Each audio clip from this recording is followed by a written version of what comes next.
Nós temos uma regra estranha, muito estranha, a respeito de imunidades. Então, nós temos aí ó, as imunidades. O que é imunidade, né?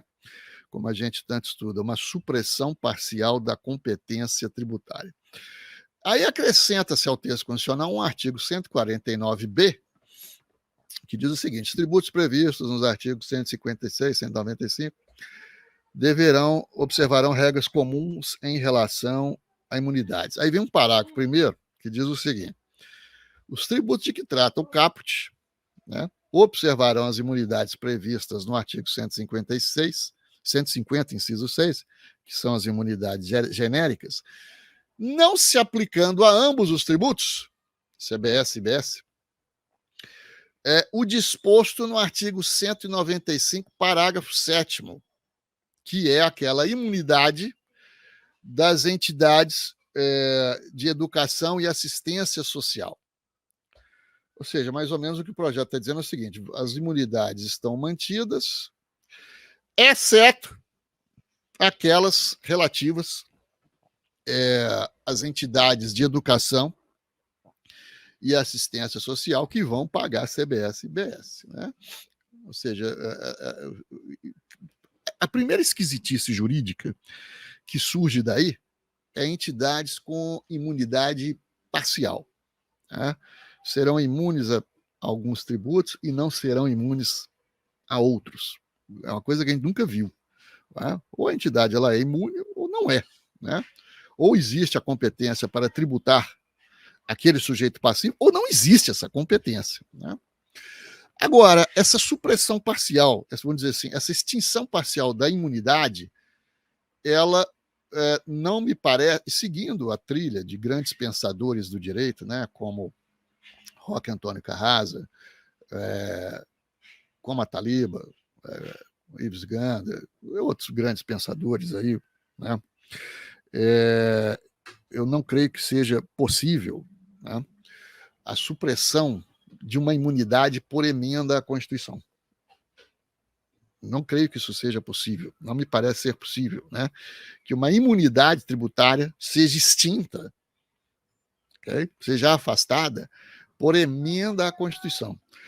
Outro grande pensador, né, Ricardo Lobo Torres, que explica muito bem essa questão numa grande obra, uma maravilhosa obra chamada Imunidades e Direitos Humanos, que é uma obra maravilhosa, porque justamente nos apresenta como que o direito tributário realiza os direitos humanos. Muitos mentecaptos nos pregaram na faculdade que o direito tributário não tem um lado humano, não tem um lado sensível, não tem um lado social, é coisa para quem só pensa em dinheiro, para quem é mercenário. Direito tributário é só para quem é mercenário. Né? Ricardo Lobo Torres, um grande professor do Rio de Janeiro, desfez esse mito. Eu não vou deixar lá, mais do que um mito, uma imbecilidade, uma idiotice, quando escreveu essa sua grande obra, Imunidades e Direitos Humanos, né? Que vem a ser, aliás, o volume 3 do seu grande tratado, Tratado Constitucional de Direito Financeiro e Tributário, professor Ricardo Lobo Torres.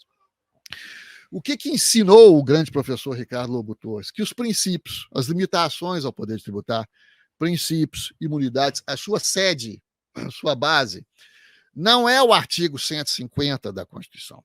A sede das limitações ao poder de tributar são os primeiros artigos da Constituição. Artigo 1º, o artigo 5º, que trata dos direitos e garantias individuais, porque todas essas garantias, né, se desdobram no artigo 150. O artigo 150 não cria nada.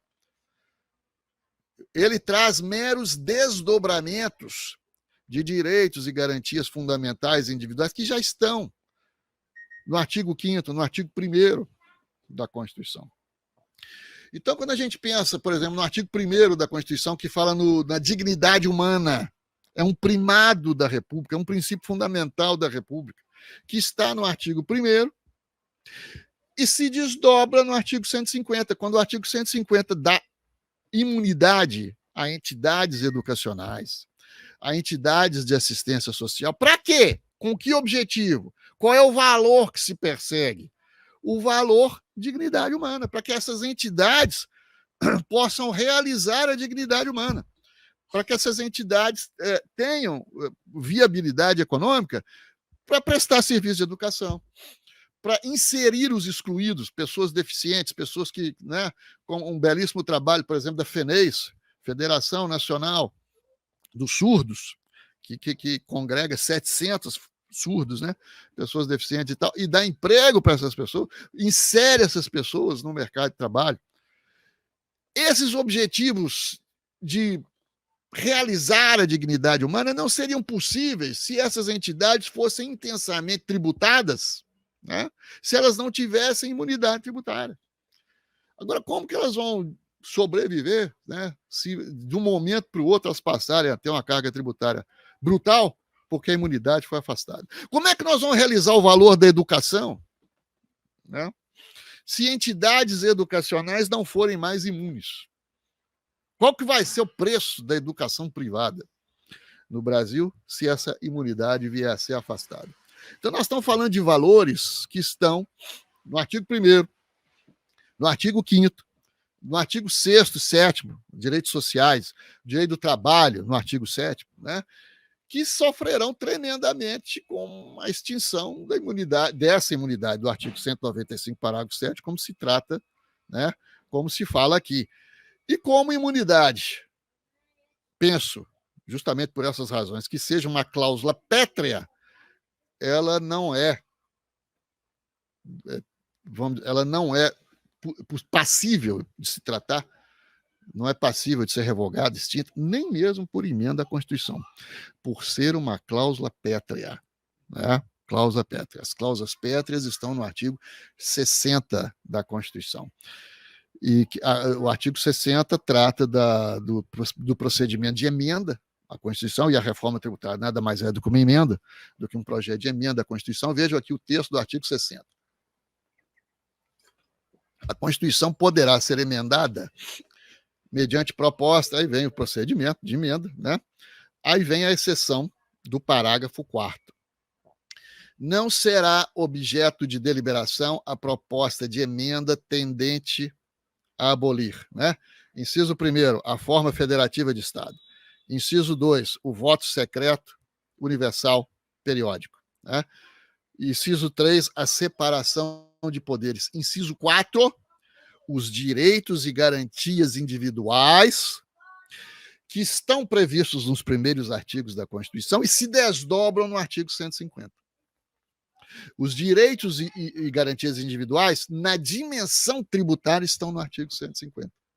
Então, eles não podem ser abolidos, nem mesmo por emenda à Constituição. E eu grifei aqui uma palavrinha nesse parágrafo 4º, que eu considero a palavra mais importante dessa frase, parágrafo 4º, que é a palavrinha tendente.